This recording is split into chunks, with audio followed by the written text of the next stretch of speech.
Right, here we are then on Cricbuzz Live. It's a big game if you're a Sri Lankan fan. It's a let's see how it goes kind of game if you're an Afghanistan fan. But gee, there's pressure on Sri Lanka today after that terrible performance against Bangladesh. So something to play for today. We'll see what happens. Now we've got Simon Doull from wild west of New Zealand to take us through that game. And from the polite, genteel Gurgaon, we've got Joy Bhattacharya. And they went shopping together and bought the same shirts. I would like to say that we were matched and we decided this and all that. Actually, we met in the lobby and just it's all so you bought the same shirts in the lobby? No, we just saw each other in the lobby and said, you know, long lost brothers, there we are. Came out of the lift. Did you pull out a note and see if he had the other half? They're very similar, but just a little different. There was a Kumbh Mela a long time back. There's a long story. I'll tell you about it some point in time. You know, people get separated, and then while giving blood transfusing back, that's when it all happened. You know. Okay, you look a bit different though. Anyway, Sri Lanka, Afghanistan. Who's favourites for you? Oh, the way they played the other day, I think Sri Lanka are probably slight underdogs today. They shouldn't be. They're still the world class outfit, the top tier nation compared to Afghanistan. But I think having won the toss, Afghanistan can put some pressure on, and if they get 230, 240, they can really lump the pressure on Sri Lanka. What did he make of that surface? Well, Sri Lanka have picked fast bowlers. They've dropped both their spinners. Picked Dushmantha, their quick bowler. It's always turned in Abu Dhabi, but this one looks like it's got grass coverage on it. So, listen to Rameez. He said bat first, get runs on the board. Maybe it'll slow up later on tonight. But, the bottom line is they've got to get runs on the board. Afghanistan cannot put pressure on with the quality spinners they've got if they don't put 230, 240, 250 on the board. But Sri Lanka will be delighted they got Akila Dhananjaya back. Simon and me were in Sri Lanka. The day after he got married, he got 6 wickets. And now he's going to have a child. So, the point being the 6 wickets to the child, which part of it is the point being that it's auspicious times, he might come back and take 7 today. He might tell me, I'm going to have a baby, let's take some wickets. I've heard that one before. But no, seriously, this pitch also, Sri Lanka play here, Afghanistan play here all the time. So they know this pitch. When we were there with KKR in 2014, this is not a pitch that anyone seems to trust, because other than Afghanistan and the occasional IPL, only the royalty comes and plays there once in a while, when they want to match. So it's not really a surface that you can trust, because not enough games happen there. That's the truth of it. So all these predictions even from Rameez, this is not a pitch that you can read very easily. Well, the record says that you win the toss and bat first, because teams batting first have won more often. So let's take a look at the sides then. Now, Sri Lanka, let's look at them first, because that's the side that everyone's looking at. It's a big game for Sri Lanka. They desperately need to win.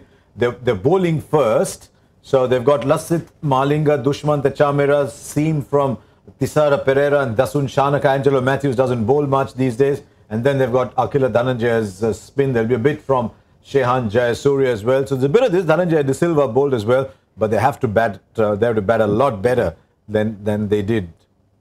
We will not talk about where Angelo Matthews should bat, because that's been a soap opera in itself.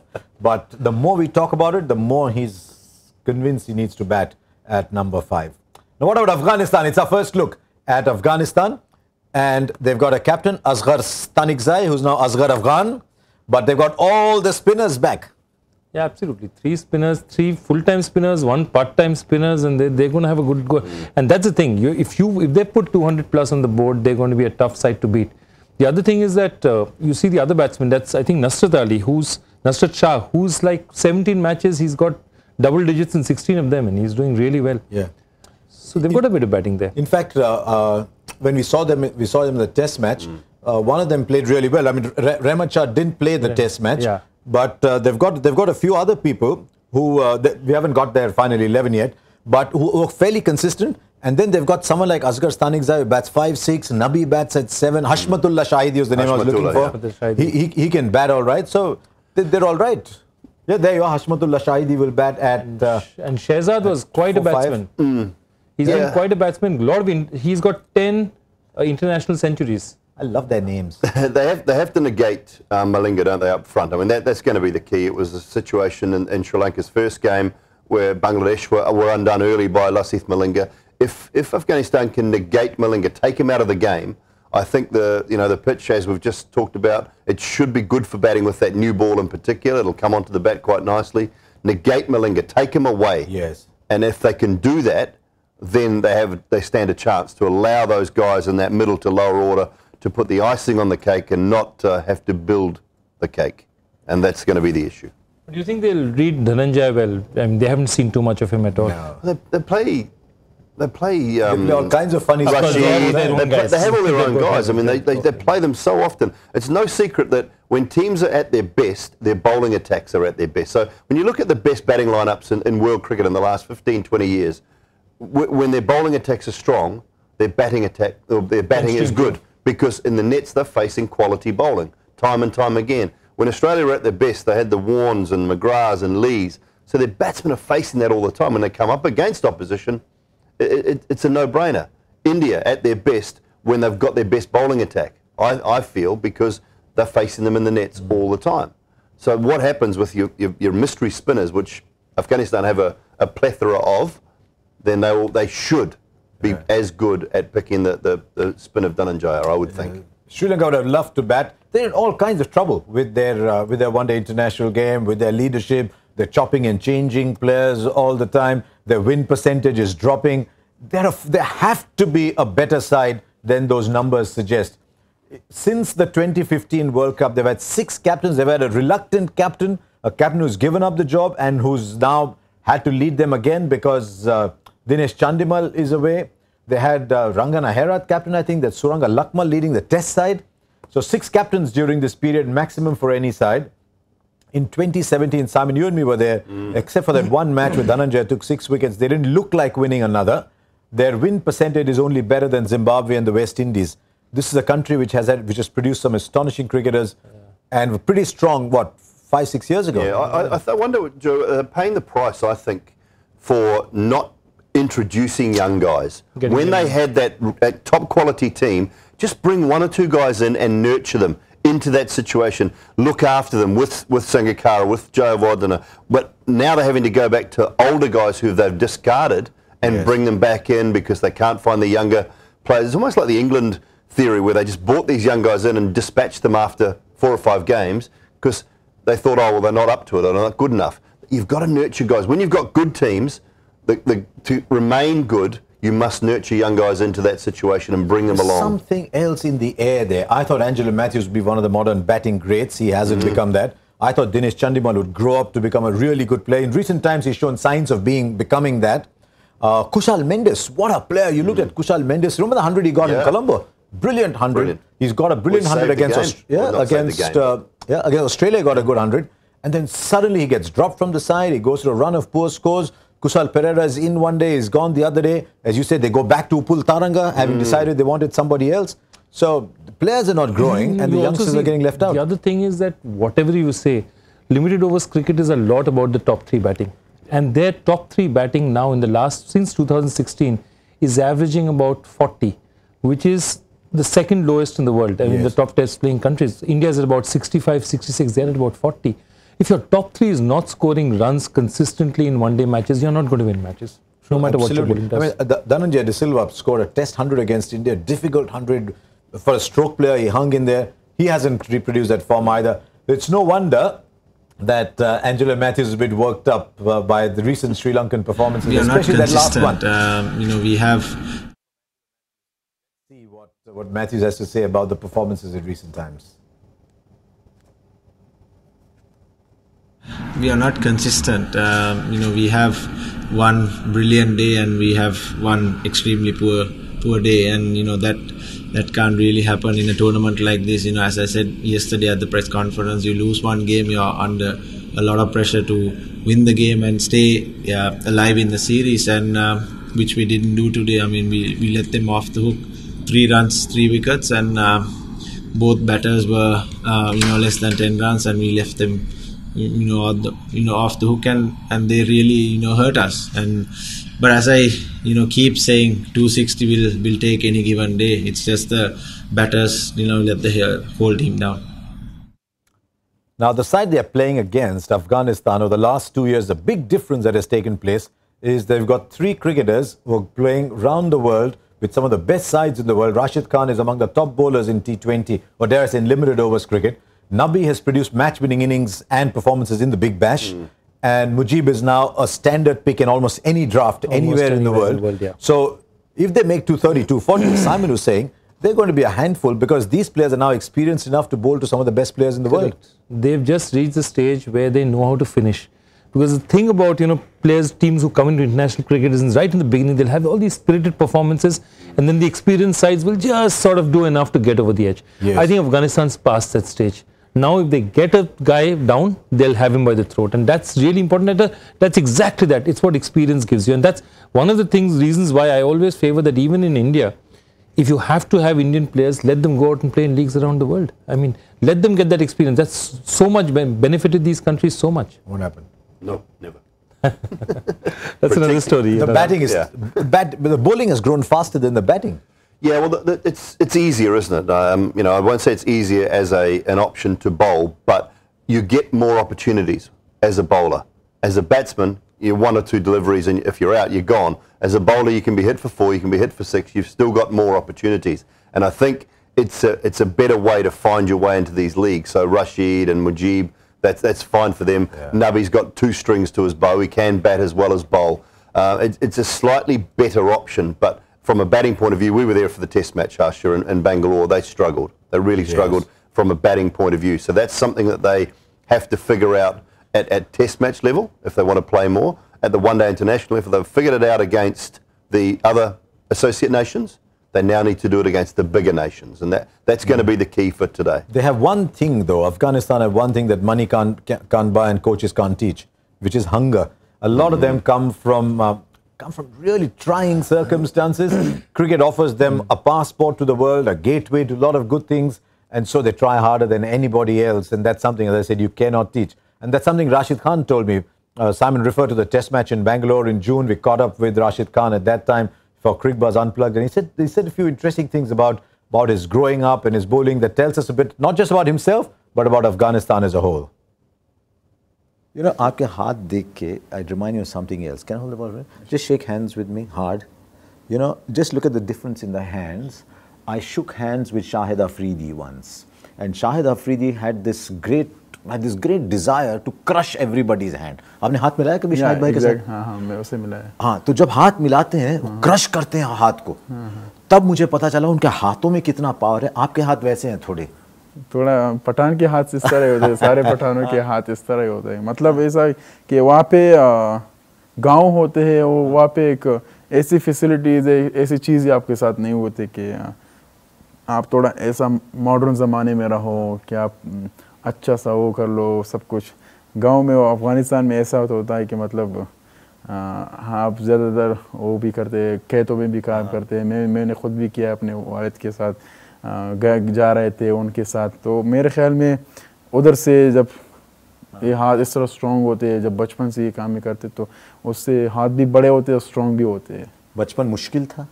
काफ़ी मुश्किल था, क्योंकि ख़ासकर जब मैं cricket खेलना चाहता था, क्योंकि मेरी माँ और डैड मुझे अलाउड नहीं करते थे कि आप क्रिकेट खेलो. इवन थोड़े फ्यू ब्रदर भी वो अलाउड नहीं करते, एग्री नहीं थे, कह रहे थे कि you have to study. And from that stage, because they were right as well, because we had no facilities, कुछ भी नहीं था, ना ग्राउंड्स थे, ना फ्यूचर था कुछ कि आप सोचो कि अफ़गानिस्तान का ये फ्यूचर है, आप आगे जा सकते हो, खेल सकते हो. तो चुपके जाते थे और mostly they were telling me that you have to study and you have to become a doctor. So उस टाइम मेरा भी मन था कि मैं डॉक्टर बन जाऊँ. मेरा भी पूरा फोकस स्टडी पे था और स्टडी में अच्छा भी था, मतलब जहन अच्छा था और क्लास में टॉप 5 में होता था. पहला दूसरा तो नहीं होता था, लेकिन टॉप 5 में चौथा पांचवा होता था. लेकिन जब क्रिकेट से ज़्यादा शौक़ शुरू हुआ, अफ़गानिस्तान जब पहली बार वर्ल्ड कप खेली वेस्ट इंडीज़ में, तो जब देख लिया जो इंटरनेशनल जो लोग उन पे बातें कर रहे थे, तो वहीं पे सोच लिया कि अभी मेरे लिए बहुत बड़ा चांस है. I'm looking at your hands and I'm thinking, how would he have been as a surgeon? Your hands are too big. You would have. But life was very difficult in Afghanistan, because by the time you grew up, all the original troubles must have gone. But was a lot of trouble in society as well? Why? Yeah, it was quite difficult that time. Even like for cricket, it was quite difficult because it was not a culture there.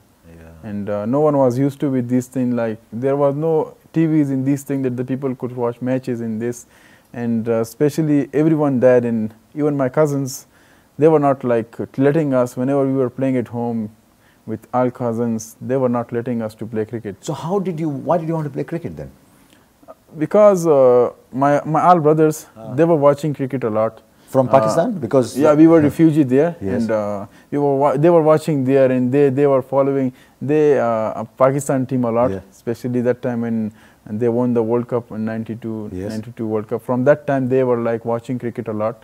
But since I born, so I think they were playing cricket, yeah. And even I didn't know. I was not like watching a lot, and I was not that much keen to watch cricket a lot. And I didn't have any team to watch them and any players' name, but I was just like playing with them, and they were not letting me to bowl to bat, just telling me to go in field. Like, you're the youngest. Yeah. That always happens to exactly. the youngest child. Exactly, that what happened. That makes me like, when I was fielding for them a whole day, and they were telling me stand there, stand square leg, and deep. They were sending me the deep plays that you could bring the ball in. So from that time, like watching them and how this game is, and how interesting this game is. I love the part where he said he started bowling quicker because he was the youngest and wouldn't get a chance to bowl. So whenever he got a chance to bowl, he'd start bowling quicker. Yeah. Went back to his friend's academy, where he said there's some players who want, young guys who want to meet you. 126 bowlers in that academy. 126 bowlers. He said, I thought there'd be some left arm, some fast, some 126 leg spinners. No way. Yes. Wow. 126 leg spinners in that academy. No wonder you're getting all these leg spinners coming. There's a Zahir Khan coming. He's a different kind of bowler as well. He's left-handed, I think. So there's all kinds of these bowlers coming through, and because they're uncoached, and Doull, you probably know that better. If they're uncoached, they come out almost unrefined, raw, but mysterious. Yeah, and as long as everything's kosher with the arm action, which for the most part you would hope it would be, and that's the one thing that I look at with some of these nations. When I did the Under-19 World Cup, I was really concerned with some of the actions of the bowlers, where coaches are more concerned about winning games than they are about the longevity of a career of a young man. And to me, at a 15, 16, 17, 18 level, coaches should be talking to these kids and saying, listen, you won't last with that action. It's fine at this time of of your career, because you're not going to get called for chucking too often, and it's probably going to be okay. But if I'm a coach, I've got to take away that thing. All I want to do is win, because I've got a guy who's got a bent arm and illegal action, but he can take 5 and 6 wickets for me every time. I've got to turn away from that and say, how can I help this young man get a career in cricket? Because I think that is happening far too often in some of these associate nations. Look at Rashid Khan's numbers. He's sort of just literally zoomed up to the top of the pops almost. Do they say top of the pops anymore? As my absolutely. I thought some people might say, oh, uncle, we don't use that expression anymore. Difficult for Doull and me to say uncle. But, but fastest to 100 wickets, youngest to 100 wickets. Absolutely. Look at the bowling average in ODIs. I mean, it's fair. He plays, Afghanistan play a lot against some of the associate nations, but still, strike rate 21.7. It's amazing, absolutely amazing. And the minimum of 50 wickets implies a certain amount of consistency, which it's not a joke. He's taken 100 wickets at that kind of strike rate, which is not a joke. No, I have this one, I want to add to your point. There's this one thing that, Gavaskar once told me. He said, countries which have a lot of what you call domestic games, a very organized structure, they'll tend to produce a lot of batsmen. Yes. Because, it's a grind, going through it. Good point. Bowlers, a lot of them just tire out, especially in India. Fast bowlers, they tire out, they get worked out of the system. So you will see the countries that have very, very deep domestic system, a lot of batsmen coming, because the young, untried bowlers, difficult to come through. Also, what's happened is a lot of the Indian bowlers actually haven't done the system. They've sort of caught in at the last minute. And the guys who played consistently in school cricket, they're sort of almost worn out by the end. It's interesting he says that, because we've seen that with Pakistan all the time. Yeah. Now in India, we saw Jasprit Bumrah just come through. Now Umesh Yadav. Straight out we've got Khalil Ahmed. He's played 2 first-class games. Correct. Straight away into the side. Yeah. By the way, the reason we're talking about this is nobody's released the Afghanistan playing 11 yet. So maybe they had a piece of paper that got lost, or maybe while giving it out, they only had 1 copy. Where you don't have the Afghanistan side. But that squad that we showed you, there's a fair bit of batting in there.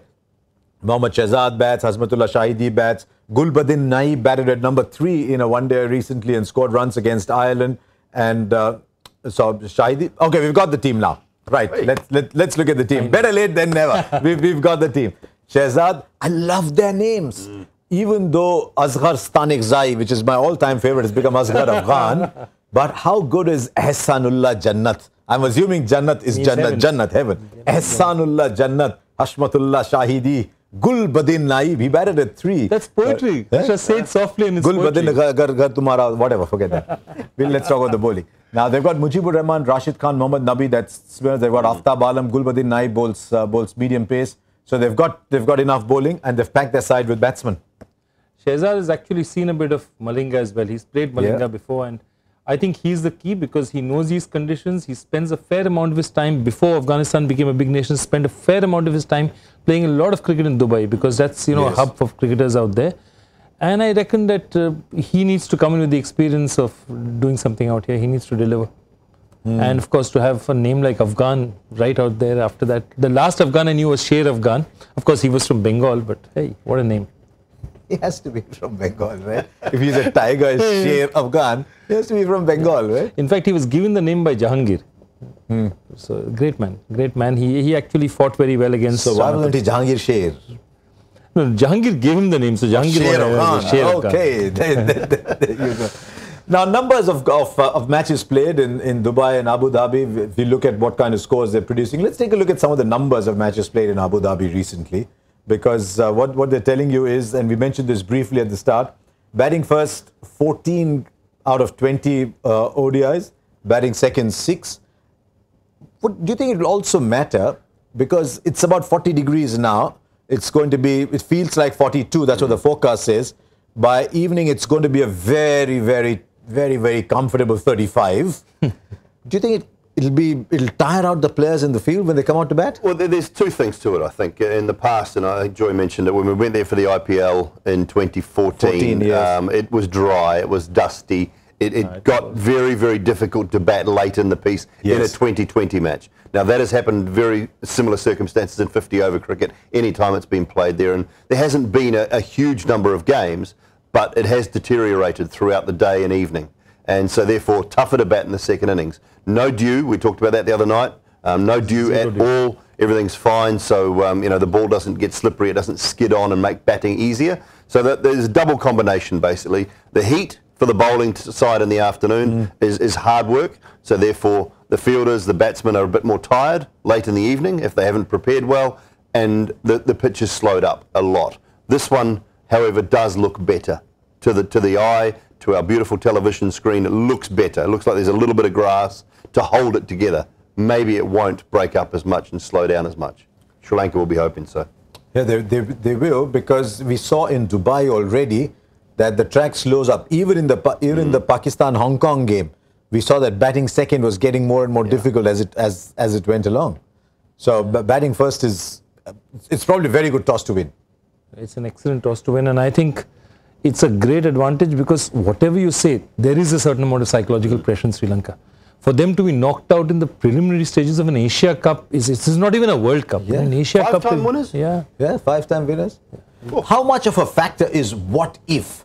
Can you imagine? Can Sri Lanka go out thinking, what if we lose today? We go back and we can't qualify in an Asia Cup anymore. What will be the reception back home? Can you fear what if when you go out to play? I think some of these guys probably will, to be honest. They've got to try and put that out of their mind. But there's also that, what if we lose to Afghanistan?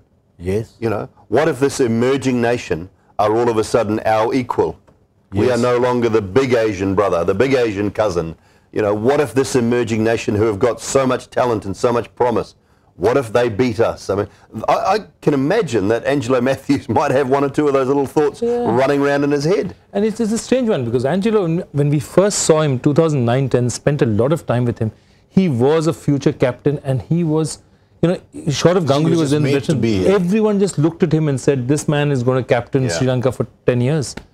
And just do well. Yeah, and do well. Yeah. Something is, that's what maybe is called fate. You make a good point. 2009, when he started, remember he got 4 wickets in an over or something? Yeah. He opened in the 2009 T20 World Cup in England. He opened the bowling. And he opens a lot actually. He seems innocuous, but his numbers are pretty good. Yeah. But now, because he's injured, he doesn't bowl enough, and that's taken away the balance. He was good enough to give you 6-7 overs consistently. He has taken the finest outfield catch I've ever been privileged to see in my life. In Bloemfontein, playing a game against the Eagles, and he ran some 45 yards in the boundary, took off like that, literally like a fighter jet, and took it in the boundary. Yeah. The guys were sitting out there and said, we haven't seen a fielder like this ever. He doesn't do that anymore. Nothing. He doesn't do that anymore because he's not fit enough. There's always an injury around the corner. And that's the issue with what I talked about yesterday, is getting him up the order to bat. You're the captain. You're the captain of a side that is under pressure. You must bat 3 or 4. And the other thing about it, in the subcontinent, gosh, it's the best place to bat. It is the best place to bat. 1, 2 or 3. Absolutely. All the stats tell you that 1, 2 or 3 is the best place to bat in the subcontinent. Now, Angelo, all you're doing is batting for your team. Just get up the order. Maybe sometimes they think, I need to control the tail end. You need somebody there. Who knows? I'm just... No, he needs to get hundreds. If Sri Lanka are to do well, he's got to get hundreds. He's not going to get hundreds batting at 5 because he's already under pressure. If he's in early enough to get 100, he's under pressure because they're 3 down for 30. Exactly. And then the pitch is crumbling and... Correct. Get up there. Bat 4 at the worst 3. It'd be nice. Okay, something to look forward to in today's game. Malinga's first spell yesterday was awesome. He's going to be up against Mohammad Shehzad. So that is a contest I'm looking forward to. So there's something for you to look forward to. And there's something else for you to look forward to. Because we have passed on your complaints to Mr. Bhattacharya, saying that he's setting questions that are too simple. Okay. This is... What is the joy factor today? I'm still... No, it's not easy, but it's an interesting one. It's a kind of one... In general, if I get it, it's easy. That's the benchmark. No, I think you'll get it. Definitely get it. Take a look. Okay. Who is the only cricketer in the history of the game to score 2 T20 50s on the same day? Can you imagine? He played 2 games in the same day. 2 international T20 50s on the same day. It's not, all of them were not against what you call associate sides or proper sides, but 2 international T20 50s the same day. Same part of the world. Wow. Don't give any more hints. Today. But I mean, you can't suddenly say, you know, the other team is 1 shot, I'll go and bat for them as well and score a 50 for them too. No, he played for his country. Yeah, it would be one of those super, like you have in England, you have the big finals day. The finals day, yeah. So maybe it's something. Maybe I get way too much. Okay, so there you are. The news is that Afghanistan have won the toss. Both teams wanted to bat. Afghanistan will bat, in fact. There's a fair bit of green. Simon Doull thinks 230, 240 might be a challenging score. 240 plus, Afghanistan win. Okay. Mr. Bhattacharya, come on. I'm going to... What a share of Khan. The old war horse, I can see Malinga sniffing around, one last charge. I'm saying 200 and Sri Lanka win. So if Afghanistan make 200, Sri Lanka win. If Afghanistan make 240, Afghanistan win. Okay, my job is to collate information. I'm a good researcher, right? I collate all the information, put it on a PowerPoint and pass it on to you. Now, I think if Sri Lanka take care of their nerves, Sri Lanka will still be the better side. If they start to think, what if Sri Lanka will lose? There you are. That's my thought. As vague and general as possible. That's because I'm the host. When that Gaurav Kapoor comes, when that Gaurav Kapoor comes, carrying the red table because we've come down hard on him for taking it away, then I'll be sitting there. Maybe I'll pass my verdict there. Okay. Don't forget to join us. Overs number 15 and 35. We'll come to you with a little assessment of where the game is, where it's going. That's Uber presents the Cricbuzz Combox. And we'll take turns at doing that for you. Enjoy doing that. I hope you enjoy watching it as well. Let's go to the action.